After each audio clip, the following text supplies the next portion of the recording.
మోంతా తీవ్ర తుఫాను దృష్ట్యా రైల్వే శాఖ అప్రమత్తమైంది. ప్రయాణికుల భద్రత దృష్ట్యా పలు రైళ్లను రద్దు చేసింది. ఇక మరింత సమాచారం మా ప్రతినిధి జయప్రకాష్ విజయవాడ రైల్వే స్టేషన్ నుంచి ప్రత్యక్ష ప్రసారం ద్వారా అందిస్తారు. షాహీన్, మోంతా తుఫాను దృష్ట్యా రైల్వే శాఖ సుమారు 107 రైళ్లని రద్దు చేస్తూ అధికారికంగా ప్రకటించారు. నిన్న ఈరోజు కలిపి సుమారు 107 రైళ్లకు ఈ రద్దు చేసిన రైళ్ల సంఖ్య చేరుకుందని చెప్పుకోవచ్చు. ప్రస్తుతం మనం విజయవాడ రైల్వే స్టేషన్లో ఉన్నాం. విజయవాడ జంక్షన్ చాలా పెద్దది. అటు హైదరాబాదు, ఢిల్లీ ఇటువైపు నుంచి వచ్చే రైళ్లన్నీ ఇటు కల్కటా, అదేవిధంగా విశాఖపట్నం వైపు కోస్టల్ ప్రాంతాల వైపు వెళ్ళటానికి ఇదే పెద్ద జంక్షన్ అని చెప్పుకోవచ్చు.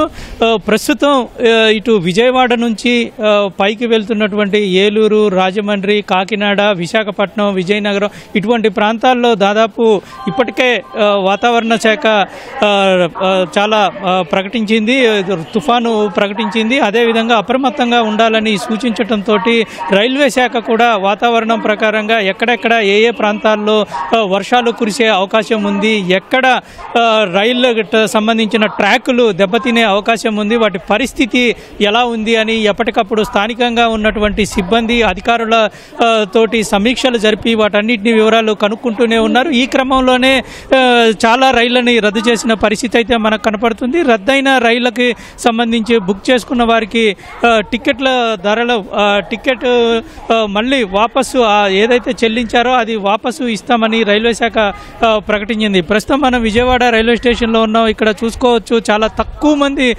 కనబడుతూ ఉన్నాడు. స్థానికంగా ఉన్నటువంటి ఈ రైళ్లు మాత్రమే తిరుగుతున్న పరిస్థితి అయితే కనబడుతూ ఉంది. అదేవిధంగా ఇప్పటికే దాదాపు షెడ్యూల్ ఖరారు అయ్యి ఎటువంటి ఇబ్బంది లేదు అనుకున్న రైళ్లను మాత్రమే నడుపుతూ ఉంది. ఇటు హైదరాబాద్ నుంచి వస్తున్నటువంటి గౌతమి, అదేవిధంగా మరోవైపు విశాఖకు వెళ్లే రైళ్లన్నీ దాదాపు రద్దు చేసిన పరిస్థితి అయితే కనబడుతూ ఉంది.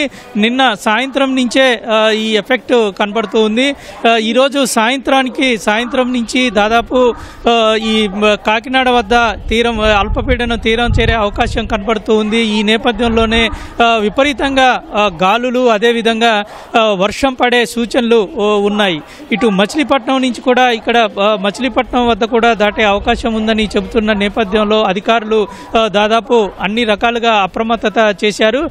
ప్రతి రైల్వే స్టేషన్లో ప్రత్యేకంగా ఇక్కడ కేంద్రాలు ఏర్పాటు చేసి అక్కడ దానికి ప్రత్యేకంగా టోల్ ఫ్రీ నెంబర్లు ఇవ్వటము, కంట్రోల్ రూములు ఏర్పాటు చేసి ప్రయాణికుల వివరాలు తెలుసుకోవటము, అదేవిధంగా ఎప్పటికప్పుడు కొన్ని సైట్ల ద్వారా రైళ్ల రాకపోకల విషయాలన్నీ తెలుసుకోవాలని అధికారులు సూచిస్తున్న పరిస్థితి అయితే కనబడుతుంది. మనం చూస్తున్నాము ఇక్కడ రైలు కోసం కొంతమంది ఎదురు చూస్తూ ఉన్నారు. దూర ప్రాంతాల నుంచి కొంతమంది తెలియక రావటం ఒకవైపు అయితే, కొన్ని షెడ్యూల్ అయిన రైళ్లు ఎప్పుడు వస్తాయా అని ఎదురు చూస్తూ ఉన్నట్టు మనకి కనబడుతుంది. ఈరోజు చాలా రద్దీ తక్కువగా కనబడుతుంది. విజయవాడ జంక్షన్లో సుమారు 10 ప్లాట్ఫామ్లు ఉంటాయి. ఈ ప్లాట్ఫామ్ల నిండా ఎప్పుడు రైళ్లు రాకపోకలు జరుగుతూ ఉంటాయి. ఈ నేపథ్యంలోనే ఈ తుఫాను నేపథ్యంలో రైళ్లన్నీ దాదాపు సుమారు 100కు పైగా, అంటే ఇక్కడికి నుంచి సుమారు 200కు పైగా రోజు సుమారు 220 రైళ్లు రాకపోకలు సాగిస్తూ ఉంటాయి. కొన్ని ఇక్కడి నుంచి ప్రారంభమవుతాయి, కొన్ని రాకపోకలు ఇటు వైజాగ్, కల్కటా నుంచి చెన్నై ఇటువైపు నుంచి కూడా వస్తూ ఉంటాయి. ఈ క్రమంలోనే ప్రస్తుతం ఈ రైళ్లు రద్దయిన పరిస్థితి కనబడుతోంది.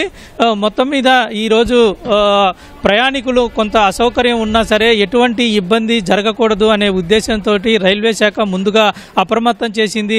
ఎవరైనా సరే అత్యవసరంగా ఉంటేనే బయటికి రండి, అత్యవసరంగా ఉంటేనే రైలు ప్రయాణం చేయండి అని సూచిస్తూ ఉన్నారు.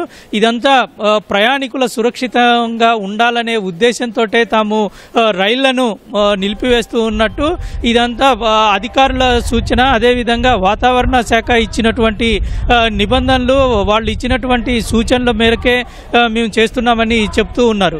మరోవైపు కోస్టల్ తీర ప్రాంతాల్లో ఉన్నటువంటి రైళ్లు దాదాపు రద్దయినాయి. ఎందుకంటే తీర ప్రాంతాల్లోనే ఇప్పుడు చాలా వరకు వర్షం పడే సూచన కనపడుతూ ఉంది. ఈరోజు పొద్దున్నుంచే కొన్ని ప్రాంతాల్లో వర్షం పడటం స్టార్ట్ అయింది. మధ్య మధ్యలో తగ్గుతున్నప్పటికీ గాలులు కొంత పెరిగే అవకాశాలు కనబడుతూ ఉన్నాయి.